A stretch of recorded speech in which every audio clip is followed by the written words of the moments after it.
আবারও চলে আসছি আরেকটা মজার একটা রেসিপি নিয়ে আপনাদের মাঝে। এই দেখেন এটা হচ্ছে দুন্দুল আর আলু। এইটা রান্নাটাকে কে কিভাবে রান্না করেন বলেন তো? আমি তো এভাবে রান্না করি।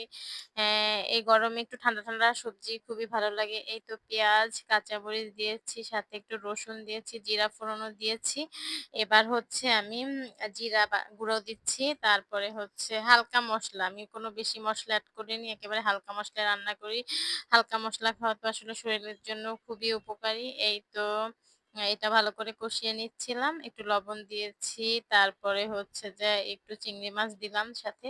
এটা আমি চিংড়ি মাছ দিয়ে রান্না করব। তবে এই সবজিটা কিন্তু অসম্ভব মজার একটা সবজি। আপনারা অবশ্যই কে এই সবজিটা কিভাবে খান আমাকে অবশ্যই কমেন্টস এর মাধ্যমে জানাবেন।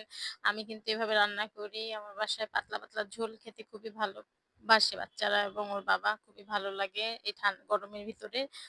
পাতলা ঝোল। এই দেখেন কষানো হয়ে গেছে। আমি কিন্তু কোনো পানি এড করিনি। দেখেন কি পরিমাণ পানি চলে আসছে। এই তো লুকটা কত সুন্দর লাগতেছে। আজকে এই পর্যন্তই।